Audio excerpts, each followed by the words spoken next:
สบายดีข้าพเจ้าชื่อว่าเมนดอเรียนสาขาคณิตศาสตร์ปี4มื้อนี้ข้าพเจ้าจะมานำเสนอเรื่องการปรับขนาดของวิดีโอด้วยโปรแกรม Hamlet จุดประสงค์เพื่อให้รู้วิธีปรับขนาดของวิดีโอให้น้อยลงการนำใช้สามารถนำไปตัดขนาดของวิดีโอเพื่อให้ขนาดน้อยลงสะดวกในการลงอยู่อินเทอร์เน็ตหรือไว้บนอื่นๆที่มีขนาดความจำจำกัดซึ่งเป็นแนวใดนั้นพวกเราจะมาติดตามขั้นตอนไปพร้อมกันเดี๋ยวนี้เราจะไปเบิ่งขนาดของวิดีโอมีอยู่ขนาดอยู่644เมกะไบต์ถ้าเราต้องการปัดเราจะไปเปิดโปรแกรมออกมาแล้วเราจะไปเลือกsources แล้วเลือกไฟล์แล้วเราจะไปเลือกวิดีโอที่เราต้องการปัดนั้นแล้วติดออกผืนแล้วเราจะมาติดอยู่แวดแล้วเราจะเข้าไปโบรด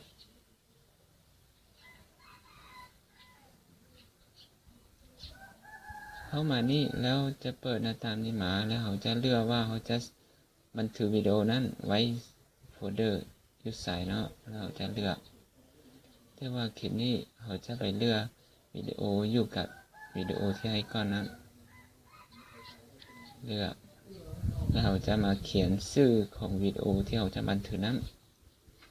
ใส่ไฟล์เนมเราจะบันทึก mp แล้วเสร็จ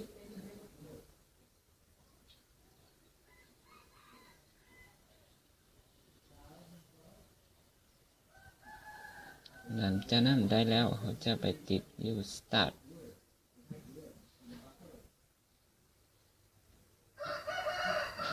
แล้วมันจะเล่นฮอตร้อยแล้วมันจะสำเร็จเนาะเราจะท้าให้มันฮอตร้อยแล้วนั้นมันสำเร็จแล้วเราสามารถปิดโปรแกรมนี้ลงได้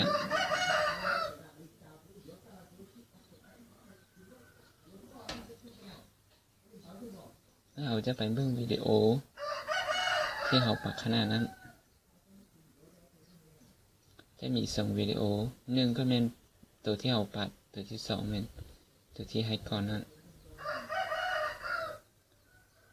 ตัวที่เราปัดจะได้ 12.4 เมกะไบต์ตัวที่ให้ก่อนนั้นเป็น644 เมกะไบต์ที่เราสังเกตหรือว่าเบิ่งก่อนนั้นน่ะเราสามารถปรับขนาดได้อยู่644มาเป็น 12.4 เมกะไบต์ได้เนาะการนำเสนอก็ได้สิ้นสุดเพียงเท่านี้ถ้าหากว่ามีบนใดผิดพลาดก็ขอโทษขออภัยนั้นข้าเจ้าหวังว่าจะเป็นประโยชน์บ่ไรก็น้อยให้เกทำผู้หัดสมทำไรถ้ามีบนใดบ่เข้าใจหรือว่าบ่เหมาะสมหรือว่ามีความคิดเห็นต่างๆก็สามารถคอมเมนต์ใส่รูปคลิปวิดีโอนี้ได้เลยเพื่อเป็นข้อมูลให้แก่การปรับปรุงแก้ไขในคลิปต่อไปคลิปนี้ก็ได้สิ้นสุดเพียงเท่านี้ขอเข้าใจ